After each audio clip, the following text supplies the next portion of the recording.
বন্ধুরা, আপনাদের সাথে আমি একটা জিনিস শেয়ার করি। হ্যাঁ, এখন তো আলাদা বাড়ি হয়ে গেছে, তো আগে পুরনো বাড়ি যেখানটা ছিল আমার বাপের বাড়িতে, সেটা আমি সেই জায়গাটা যে দেখুন, এই জায়গাটাতে আগে ছিল, মানে পুরনো বাড়ি ছিল এটা। যে এটা আগে আমাদের রান্নাঘর ছিল আর কি, কিছুটা আছে আর কি, ভেঙে গেছে সব। চলুন দেখাই।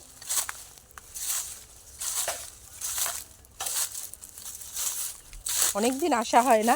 এই যে বাবার আগে পুরনো সাইকেল ছিল, হ্যাঁ, সেটাও রয়েছে। এই দেখুন,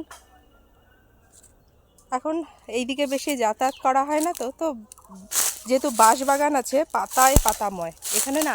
এই যে আম গাছ, এই আম গাছগুলোতে কী যে মিষ্টি আম হয় আপনাদেরকে কি বলবো। আর এটা পুরনো পুকুর, ডোবা পুকুর।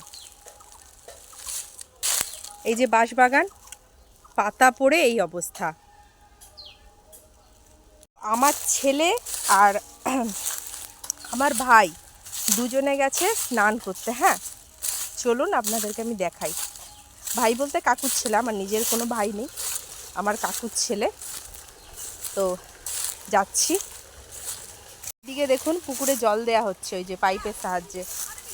হ্যাঁ, পাইপের সাহায্যে পুকুরে জল দেয়া। দুজনে স্নান করছে, এই যে মামা ভাগনায়।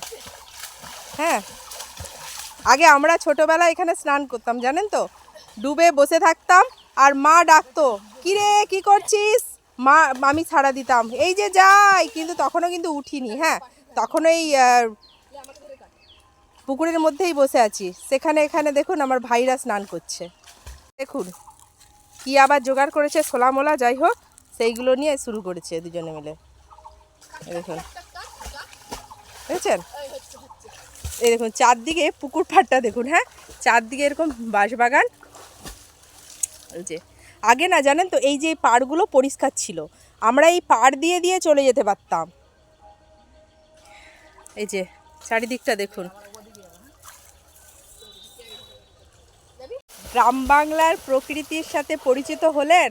আমি কিন্তু অনেক কিছু গ্রাম বাংলার প্রকৃতির সাথে আপনাদেরকে পরিচিত করানোর চেষ্টা করছি। কি ভালো লাগলো ভিডিওটা? আমার ভিডিওগুলো ভালো লাগে? যদি ভালো লেগে থাকে একটা লাইক তো দিয়ে দিতে পারেন, বলুন। আর হ্যাঁ, আমাকে যদি যোগ্য বলে মনে হয় সাবস্ক্রাইব করে দেবেন আমার চ্যানেলটা। আর আপনারা ভালো থাকবেন, সুস্থ থাকবেন।